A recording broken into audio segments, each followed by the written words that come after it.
आज जो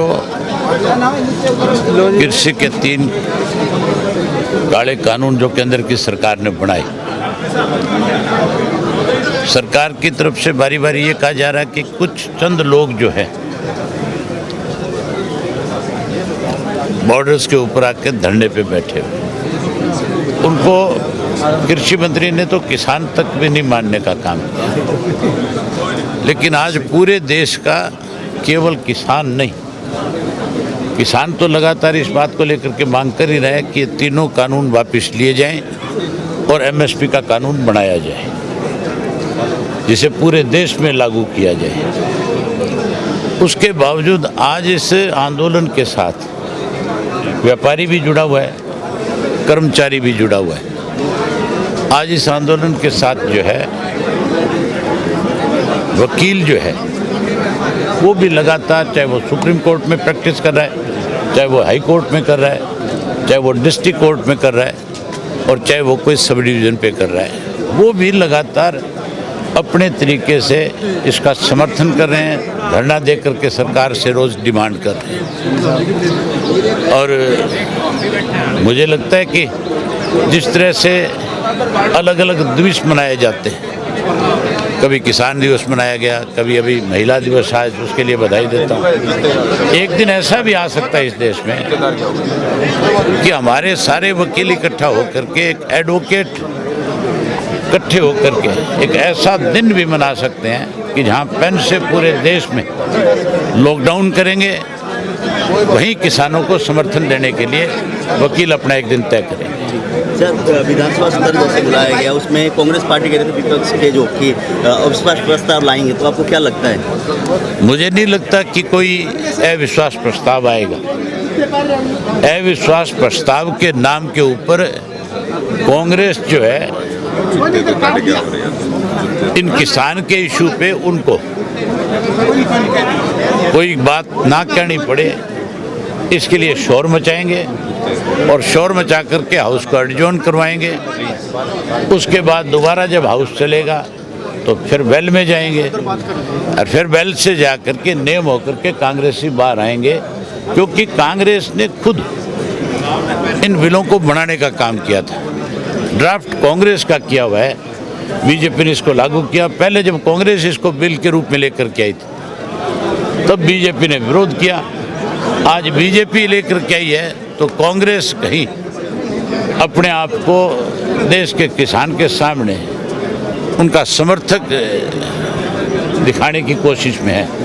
लेकिन दोनों के मैनिफेस्टो आप अगर देखोगे पिछले, तो दोनों मैनिफेस्टो में साफ लिखा हुआ है कि हम इस कानून को लागू करेंगे, जबकि इसके लिए किसी ने कोई डिमांड नहीं करी।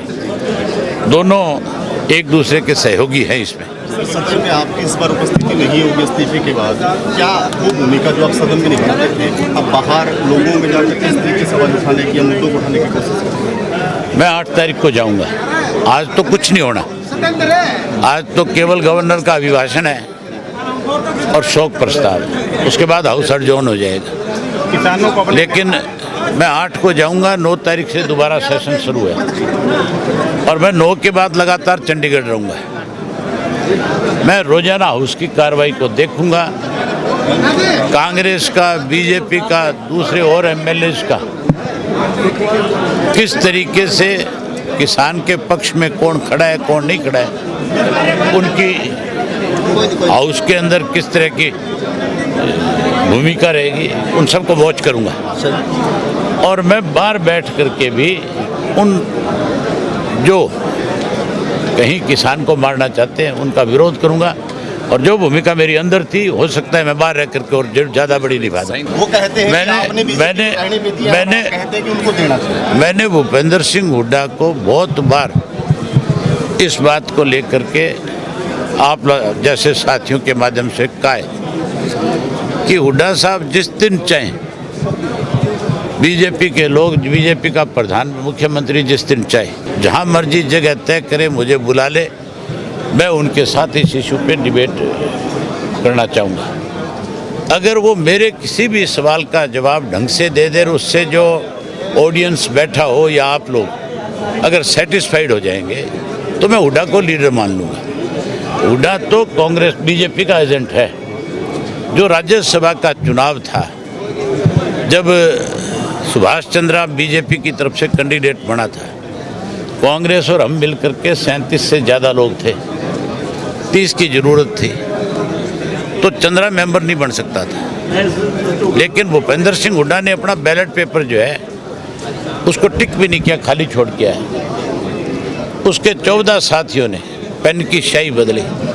ये बात जंग जाहिर है, सबको पता है। उसके बाद तो इलेक्शन कमीशन को भी फैसला करना पड़ा कि जब भी कोई मेंबर वोट डालने जाएगा तो पहले उसकी पूरी तलाशी ली जाएगी, फिर उसको जो आपका प्रिजाइडिंग अफसर बैठा होगा वो उसको पेन मुहैया कराएगा और वो उससे कहेगा कि टिक करके आ। सर, महंगाई की बात करें तो अरे एक मिनट, क्या करना है महंगाई का? पहले किसान की बात तो कर लो। सर, किसानों एक मिनट। दूसरा, भूपेंद्र सिंह हुड्डा का उदाहरण और बता देता हूँ आपको। जब राज्यसभा का अब की बार का चुनाव था, बीजेपी ने जहाँ उनके पास 20-25 मेंबर्स की कमी थी, वहाँ भी दूसरा कैंडिडेट खड़ा किया। हॉर्स ट्रेडिंग करके कहीं अपने लोगों को जिताना चाहते थे। यहाँ तो एक मेंबर की कमी थी। यहाँ आखिरी दिन तक चर्चा थी कैंडिडेट खड़ा करेंगे। कैंडिडेट खड़ा करने की बजाय हुड्डा का आसान उतारा, उसके बेटे को अनअपोज्ड बढ़ने दिया। अगर कैंडिडेट खड़ा कर देती बीजेपी, चाहे किसी को इंडिपेंडेंट खड़ा कर देती, तो भी आप मान के चलो हुड्डा का बेटा नहीं जीतता। 8 कांग्रेस के एमएलए आज भी ऐसे हैं जो इसके अगेंस्ट हैं, जो इसके पूरा खुले में खिलाफ हैं। और अब तो जो कोई ऐसा मौका है, अब तो आपको और ज़्यादा स्पष्ट हो गया कि अब तो हुड्डा ने पगड़ी बदल ली। पहले गुलाबी पहनता था, अब तो भगवी पहननी शुरू कर दी। अब तो 23G में शामिल हो गया। तो मान के चलो ये दोनों पार्टियां आज जो पक्ष और विपक्ष हरियाणा में है, ये दोनों के दोनों मिलकर के किसान को लूटने का काम कर रही है, लोगों की आंखों में धूल झोंकने का काम कर रही है। जहाँ तक महंगाई का सवाल है, कांग्रेस पार्टी आज की तारीख के अंदर विपक्ष में थी, सबसे बड़ी पार्टी थी। कहाँ विरोध है? कहीं कोई धरना है, कोई प्रदर्शन है, कोई गवर्नर से मिले हैं, कहीं कोई चीफ मिनिस्टर को इन्होंने कोई जा कर के कहा है। मतलब दोनों के दोनों आपस में मिलकर लोगों को मार रहे हैं। कांग्रेस छोड़ेगा 100%, कांग्रेस में नहीं रहेगा हुड्डा, जाना पड़ेगा हुड्डा का। आज तक का इतिहास है हरियाणा का भाई। आज तक हरियाणा के अंदर जो व्यक्ति कांग्रेस पार्टी का चीफ मिनिस्टर रहा है, उसने हमेशा अपनी नई पार्टी बनाई है। राव वीरेंद्र को ले लो, चौधरी बंसी लाल को ले लो, भजन लाल जी को ले लो, और हुड्डा कैसे टल सकता है? हुड्डा भी तो वही काम करेगा जो उन्होंने किया। तो रिवाज है इनके। किसान नेताओं की बात अगर वो ना मानते तो आज लाखों की संख्या में धरने पे थोड़े बैठे। टक्के साहब ये कह रहे हैं कि हमें एक फसल की आहुति देनी पड़ेगी, जिनकी बातें सुन के किसान अपनी फसलों के ऊपर, खड़ी फसल पर ट्रैक्टर चला रहे हैं, क्या ये सही है? उन्होंने ये नहीं कहा, हम भी नहीं चाहते कि कोई किसान अपनी फसल पे ट्रैक्टर चलाए। उन्होंने भी ये नहीं कहा था भी कोई ट्रैक्टर चला दे। उन्होंने कहा भी एक फसल ऐसा हो सकता है कि हमें अपनी फसल खेत में छोड़ करके धरने पे बैठना पड़े। आहुति देनी, आहुति यही होती है।